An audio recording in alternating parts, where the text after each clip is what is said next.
We're going to go over blanket folding a little bit. Typically, and I like to kid because, you know, it certainly is more fun when there's a lighthearted nature about what we do. Often when you order blankets, they come in a very different fold than what we need to use them in. So the first fold we want to learn is this one, which is essentially the size of our yoga mat. So anytime you're working with a blanket from around the house or one of these Mexican blankets, you want to fold it into the size of your yoga mat, all right? So that's the first fold we want to learn. Now, blanket folding may feel as complicated as origami, but it's really not. It's okay. Now, this is good when it's cold. If your mat's been in the back of your car for a long time and you come to the studio, so you put the blanket down on your mat. It's nice for Shavasana or pranayama if you have 3 blankets or you want to cover yourself. Now, the next blanket fold that's helpful to learn is folding it in half this way. So when we're doing things like Virasana, where you want to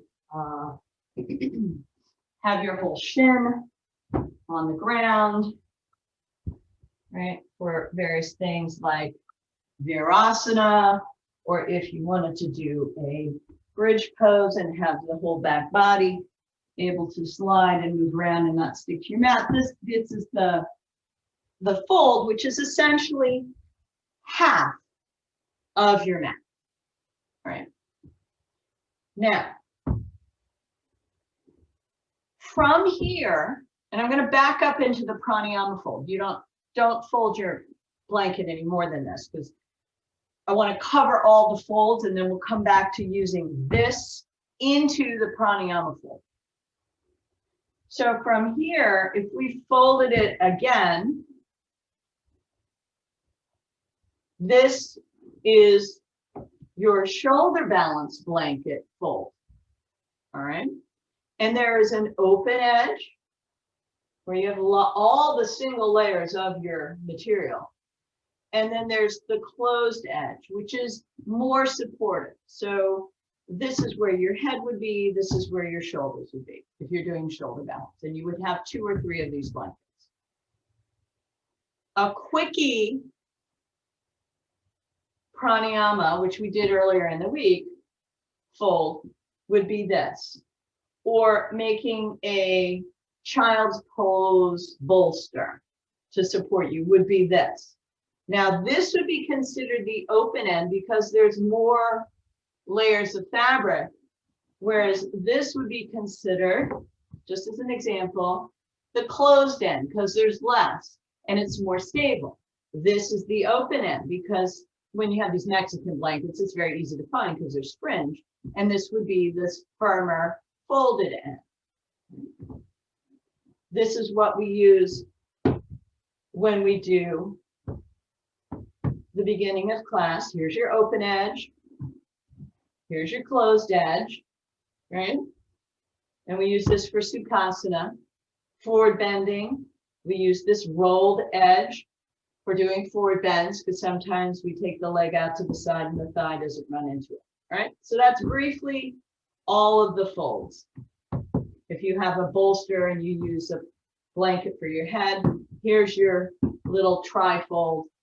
So there's all the folds there. Now, coming back to your half mat size in preparation for a pranayama blanket fold, which is most traditional. So you take your hands to this long dimension, and you're going to go back and forth in order to prepare 3 layers. 1, 2, right? So here I have 3 layers. 1, 2, 3 layers.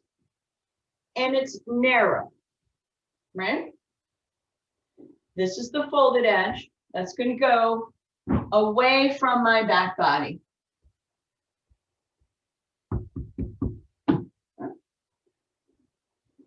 And then I'm opening it from seated Sukhasana, opening it from shoulder balance to half mat. And again, I go back and forth, zigzag, and I get the 3-leg.